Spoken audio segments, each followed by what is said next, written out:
Third phase, testing in the marketplace. If you read Eric Ries's book, talking about the lean startup, you understand the idea of build, measure, learn. It's a cyclical process for you. Encourage everybody to do this.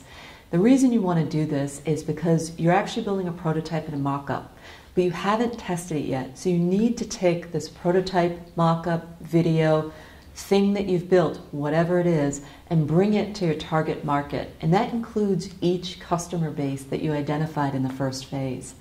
So you want to be getting their opinion about how they use it. You want to be observing them. You want to be taking notes. You want to be filming them. Get any kind of feedback you can from your users. The reason you want to do this is you want to fail fast, fail early. Get it out there, test it, get that feedback so you can bring it back to the team and refine your solution.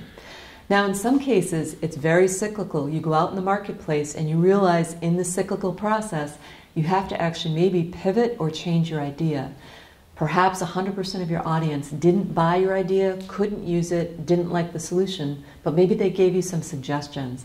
In that case, we suggest you go with the pivot. Don't stay stuck on your idea at all. It's early in the prototyping phase, early in your business. You absolutely can change what you need to change.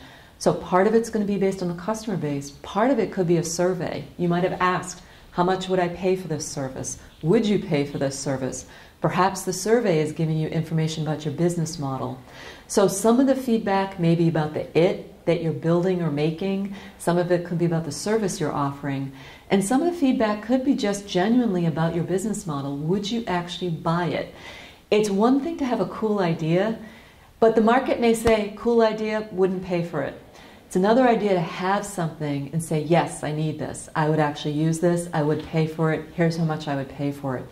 So in your survey, you can give a couple price points, be testing that out. You can be drilling into those questions as much as you want, but you want to be getting as much feedback as you can. When you bring the feedback back to the team, I suggest you look at business model versus the product versus the sales and marketing piece. In that triangle, what feedback did I get? What do I need to change? What's the biggest risk for my product right now?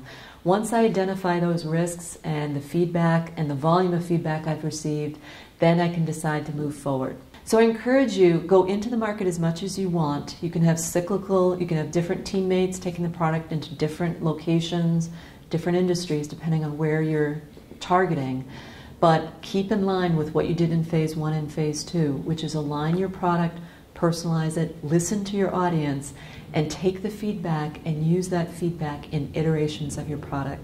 The companies that iterate the most end up having a very successful pitch and very successful business ultimately because they've done the legwork on hearing from the marketplace first.